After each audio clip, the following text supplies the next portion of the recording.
Ration அட்டை வச்சிருக்கிறவங்களுக்கு பொங்கல் பரிசா 3000 ரூபாய் வழங்குறதாக பிளான் பண்ணியிருக்கிறதா தமிழ்நாடு அரசு சொல்லியிருக்குங்க. அதை பத்தி விரிவா பார்க்கலாம் வாங்க. நம்ம தமிழ்நாட்டு மக்களோட உற்சாகமான பண்டிகையில பொங்கல் பண்டிகையும் ஒண்ணுங்க. மக்கள் உற்சாகமா பொங்கல் பண்டிகை கொண்டாடணுங்கிறதுக்காக தமிழ்நாடு அரசு ஆண்டுதோறும் பொங்கல் பரிசு வழங்கி வராங்க. அதிமுக ஆட்சியில் தொடங்கி வைக்கப்பட்ட பொங்கல் பரிசு தொகுப்பு நடைமுறை திமுக ஆட்சியிலும் தொடர்கிறது. ஜனவரி மாதம் தொடக்கத்திலேயே மக்களுக்கு டோக்கன் வழங்கப்படும். அதில் குறிப்பிட்டுள்ள தேதியின்படி மக்கள் தங்களின் ரேஷன் கடைகளில் சென்று பொங்கல் பரிசு தொகையை பெறலாம். முதல் பொங்கல் பரிசாக பச்சரிசி, சர்க்கரை, கரும்பு மட்டும்தான் வழங்கப்பட்டது.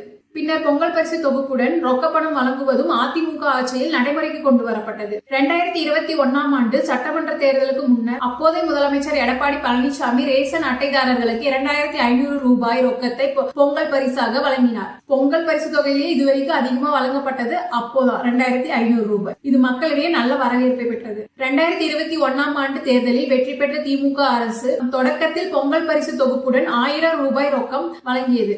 ஆனால் மகளிர் உரிமை தொகை உள்ளிட்ட பல்வேறு திட்டங்களை வழங்கியதால் நிதி பற்றாக்குறை ஏற்பட்டதாக கூறி ரொக்கப்பணம் வழங்குவது நிறுத்தப்பட்டது. இது மக்களுக்கு ஏமாற்றத்தை தந்தது. 2025ஆம் ஆண்டு பொங்கல் பண்டிகைக்கு தமிழக அரசு பச்சரிசி, சர்க்கரை, கரும்பு மட்டுமே வழங்கியது. அடுத்த ஆண்டு தமிழ்நாட்டு சட்டமன்ற தேர்தல் நடக்க இருப்பதால் முதலமைச்சர் ஸ்டாலின் தலைமையிலான அரசு பொதுமக்களுக்கு மிகப்பெரிய ஒரு பொங்கல் பரிசு தொகுப்பை வழங்க திட்டமிட்டு இருப்பதாக தகவல் வெளியாயிருக்கீங்க. குறிப்பாக மக்களுக்கு ரொக்கப்பணம் வழங்க திட்டமிட்டு இருக்கிறதாக சொல்லப்படுறாங்க. பொங்கல் பரிசு தொகையுடன் இந்த ஆண்டிற்கான பொங்கல் பரிசு தொகுப்பை அரசு திட்டமிட்டிருக்கிறது. இந்த முறை 3000 ரூபாய் ரொக்கத்துடன் பொங்கல் பரிசு வழங்குவதற்கு அரசு திட்டமிட்டு இருப்பதாக தகவல் தெரிவிக்கிறது. ரேஷன் அட்டைதாரர்களுக்கு பொங்கல் பரிசு பொருட்களுடன் இந்த 3000 ரூபாய் வழங்குவதற்கான சாத்தியக்கூறுகளை குறித்தும் அந்த செலவை ஈடுகட்டுவது குறித்தும் அதிகாரிகள் ஆய்வு செய்து அறிக்கை தெரிவிக்கும்படி அரசு கூறியிருப்பதாக செய்தி வெளியாகி இருக்கிறது. தேர்தலுக்கு சில மாதங்களுக்கு முன்பு பொங்கல் பண்டிகை வருகிறது என்பதால் பொங்கல் பரிசு தொகுப்புக்கு அரசு முக்கியத்துவம் காட்டி வருவதாக தெரிகிறது.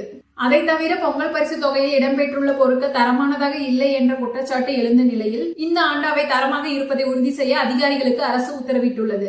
விரைவில் பொங்கல் பரிசு தொகுப்பை குறித்து அதிகாரப்பூர்வமான அறிவிப்பை முதலமைச்சர் வெளியிடுவார் என்று சொல்லப்படுகிறது. முன்னதாக 5000 ரூபாய் பணத்துடன் பொங்கல் பரிசு வழங்க வேண்டும் என சில அமைச்சர்கள் கூறியதாகவும் நிதி பற்றாக்குறை இருப்பதால் அதனை 3000 ரூபாய் என குறைக்கலாம் என திட்டமிட்டுள்ளதாகவும் சொல்லப்படுகிறது. இதை பத்தி நீங்க என்ன நினைக்கிறீங்கன்னு சொல்லுங்க. தேர்தல் இருக்கிறதுனாலதான் பணம் கொடுக்கறதுக்கு திட்டமிடுறாங்கன்னு நினைக்கிறீங்களா, இல்ல தேர்தல் இல்ல அப்படின்னாலும் பணம் கொடுக்க வாய்ப்பு இருக்கு அப்படின்னு நீங்க நினைக்கிறீங்க?